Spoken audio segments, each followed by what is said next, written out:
In the news this week, Asher's Baking Company takes the first step in launching a legal appeal, MPs are set to debate a new assisted suicide bill, and a tribunal has backed a Christian sacked for discussing homosexuality with a lesbian colleague.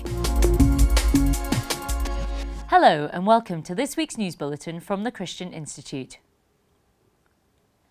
The first step has been taken in the legal appeal by Asher's Baking Company against last month's court judgment. The bakery's legal team has lodged papers which formally begin the appeal process.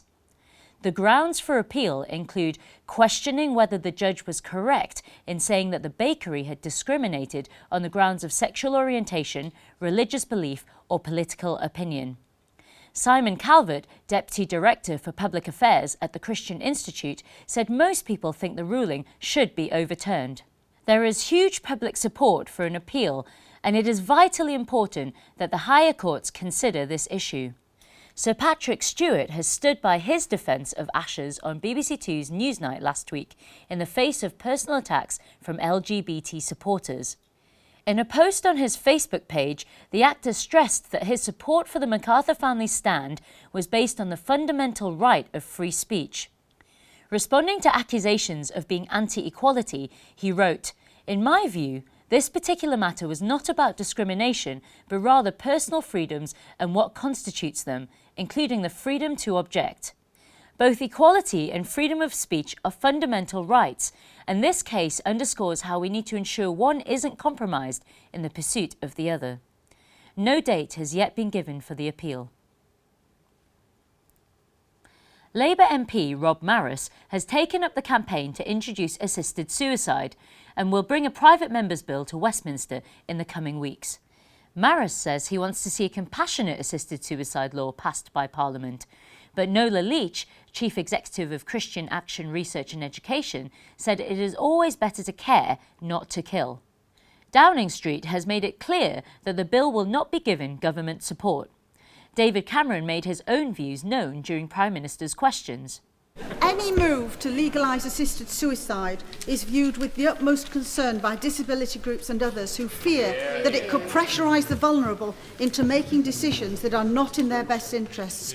Would the Prime Minister inform the House of his view on this issue? Prime Minister. Well, on this issue, I agree very much with my honourable friend, which is I don't support the assisted dying proposals that have come out of the other place. I don't support euthanasia.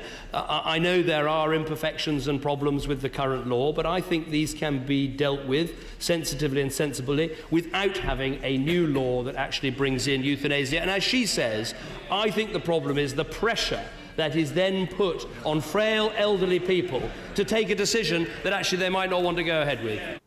MPs are expected to vote on the issue in September. The parents of children born with severely life-limiting conditions have criticised the Labour Party in the Republic of Ireland for using disability as a reason to liberalise abortion. Labour and others are seeking to widen the grounds for abortion to include severely life-limiting conditions. They want the 8th Amendment of the Irish Constitution, which contains protections for the unborn, to be repealed. Mother Aileen Smith spoke passionately against liberalising abortion for pro-life initiative Every Life Counts. "My child had anencephaly. Her brain did not form properly, which meant she lived for just 6 days with us, but she was loved and cherished and she will always be remembered. It is very, very distressing to me to hear anyone talk about my baby as if she was less than human because of her disability, that her right to life could be taken away because her disability was profound. Liliane was no less human than any other little girl, and what families need is help and support, not abortion." And finally, a Christian nursery worker who was sacked for discussing the Bible's teaching on homosexuality with a lesbian colleague has been cleared by an employment tribunal. Sarah Mbui stressed that she had only ever responded to questions that her colleague had asked and wanted the very best for her. I said to a person who is in a same-sex relationship and who was asking me whether God condoned or not her lifestyle, I was saying to her that no. I conveyed to her that she was loved as a person. Yes. but simply that the practice that she gave herself to was not tolerated by, in his view, it was just not acceptable. But that doesn't diminish his love for her. I made that point.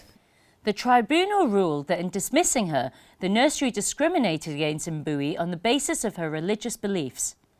It also acknowledged that her Christian faith is worthy of respect in a democratic society, is not incompatible with human dignity, and is not in conflict with the fundamental rights of others. The decision was hailed as a brave judgment by Andrea Williams, Chief Executive of the Christian Legal Centre, which supported Mbui's case. Well, that's all for this week. For regular updates and information on all our stories, plus much more, visit our website at christian.org.uk. Until next time, goodbye.